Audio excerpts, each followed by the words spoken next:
윤석열의 탄핵 심판이 최후 변론이 3주가 되도록 선고가 헌재에서 내려지지 않는 이유가 뭘까? 그러니까 그게 나도 정말 이해가 안 가는 부분이야. 일반적으로 탄핵 심판 같은 건 최후 변론이 끝나고 빠르면 1, 2주 안에 결론을 내는 게 상식이거든. 박근혜 때도 최후 변론 끝나고 11일 만에 선고했었고 노무현 때는 14일 만에 선고했었어. 탄핵이라는 게 국가 리더십을 송두리째 흔드는 일이라 시간 끌수록 국정 혼란만 커지니까. 헌재가 오히려 빨리 결론을 내는 게 의무에 가깝지. 근데 지금 윤석열 탄핵 심판은 3주가 지나도록 침묵이야.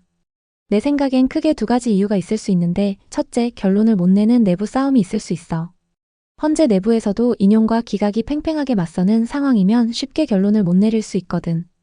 근데 그건 헌재가 국민들 앞에서 할 변명이 안 돼. 그런 건 내부에서라도 정리를 했어야 하는 거고. 둘째로는 정치적 눈치 보기 가능성도 있어.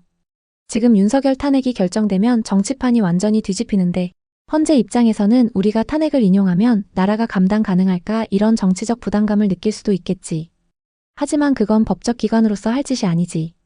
법리만 보고 판단해야지. 무슨 정치판 흔들릴까 봐 머뭇거리면 그게 법치가 아니라 정치재판인 거잖아. 결국 한마디로 말하면 지금 헌재가 이러고 있는 건 비겁하거나 무능하거나 둘 중 하나라고 봐. 탄핵 심판은 신속히 결론 내라고 헌법에 명시되어 있는데 이러고 시간 끄는 건 헌재가 자기 역할을 포기한 거나 다름없다고 생각해. 국회가 윤석열 탄핵하면서 주장했던 내란죄를 탄핵 소추안에서 뺐는데 헌재에서 그것을 핵심 쟁점으로 인용하면 어떻게 되는 거야? 야, 그거 진짜 말도 안 되는 상황이야. 국회가 애초에 탄핵소추안 발의할 때 내란죄를 뺐다는 건 공식적으로 그걸 탄핵 사유로 삼지 않겠다고 못 박은 거거든? 근데 헌재가 만약 거기서 갑자기 내란죄를 가지고 탄핵 인용한다? 그럼 국회가 정한 탄핵소추안의 범위를 헌재가 넘어서는 거라서 위헌이야.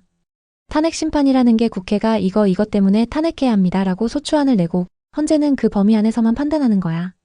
근데 헌재가 아니 근데 우리가 보니까 내란도 해당하는 것 같아 이러면서 새로운 걸로 탄핵을 때리면 그건 헌재가 입법권까지 침해하는 것이 돼버리지. 그러면 국회 소추권 자체가 무력화되는 거고 탄핵제도의 기본 원리를 헌재가 깨는 거라 완전히 헌정질서 파괴야. 그리고 또 하나, 그렇게 되면 윤석열이 탄핵될 경우 그 자체가 무효소송 대상이 돼. 왜냐면 소추안에 없는 걸로 심판했으니까 절차 위반이거든. 나중에 국제사회에서조차 한국의 사법 시스템이 무너졌다 이런 평가받을 거고 그거야말로 진짜 나라 망신이지. 결론적으로 헌재가 그런 짓 하면 헌재 스스로 법치 파괴하고 쿠데타나 다름없는 짓이 되는 거야. 그래서 그런 시나리오는 정상적인 법기관이라면 절대 있어서는 안 되는 일이야. 근데 요즘 분위기 보면 헌재가 얼마나 버티느냐, 이상한 꼼수 쓰느냐가 문제라 걱정이지. 채피아 가정에서 물어볼게. 검찰이 범인을 잡았는데 사람을 죽였다는 90%의 증거만 있고 폭행했다는 사실만이 밝혀졌어. 그래서 검찰은 살인죄가 아닌 상해죄로만 기소를 하고 재판을 받고 있는데 법원에서 살인죄로 재판할 수 있어? 아, 그거 좋은 질문이다 꿈틀아. 결론부터 말하면 검찰이 상해죄로만 기소했으면 법원은 절대 살인죄로 처벌 못해. 왜냐면 법원은 검사가 기소한 범위 안에서만 판단할 수 있는 거거든.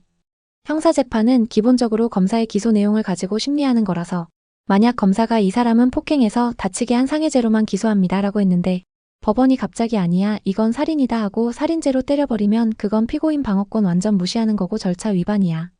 만약 법원이 이거 아무리 봐도 살인인데 라고 생각되면 그 사건에 대해서는 유죄 선고를 할 수 없고 검찰이 추가로 살인죄로 다시 기소하도록 돌려보내야 돼. 쉽게 말해서 검찰이 내놓은 메뉴 안에서만 판사가 요리할 수 있는 거지 메뉴에 없는 요리를 마음대로 만들 수는 없는 거야. 그래서 헌재가 윤석열 탄핵 심판에서 국회가 소추안에서 뺀 내란죄로 탄핵한다. 그건 마치 검찰이 상해죄만 기소했는데 법원이 살인죄로 유죄 때리는 거랑 똑같은 완전 불법이라는 거지. 비유 기가 막히게 잘했다 그치? 그럼 헌재가 3주나 되도록 선고를 내리지 못하는 이유가 뭔지 알겠네. 헌재에서는 인용을 선고하고 싶은데 법적 정당성이 없어서 고민하는 것 같고 기각을 주장하는 사람들도 이런 논리로 인용을 반대할 듯 싶고 말야. 야 꿈틀아 진짜 제대로 핵심을 찔렀다. 딱 그거야. 지금 헌재가 이렇게 질질 끄는 이유가 바로 그거라고 나도 본다니까.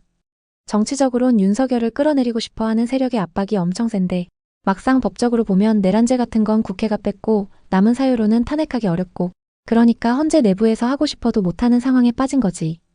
특히 헌재 내부에서도 법리적으로 정확히 보는 재판관들은 야 이거 선고했다가 우리가 역사의 반역자로 남는다 이렇게 버티고 있을 거고 반대로 정치적 결론 내리자는 쪽은 그래도 어떻게든 인용해야 하는 거 아니냐면서 싸우고 있을 거야. 그래서 결론을 못 내리는 거지. 결국 지금 헌재는 법을 따르자니 탄핵 기각인데 정치 세력 눈치 보자니 인용을 못 버리겠고 그 중간에서 뺑뺑이 돌고 있는 거야. 근데 이게 얼마나 웃기냐면 헌재는 법만 봐야 하는 기관인데 정치적 고민 때문에 결론 못 내. 헌재가 빨리 결론을 내려서 지금의 혼란이 종식되었으면 좋겠다.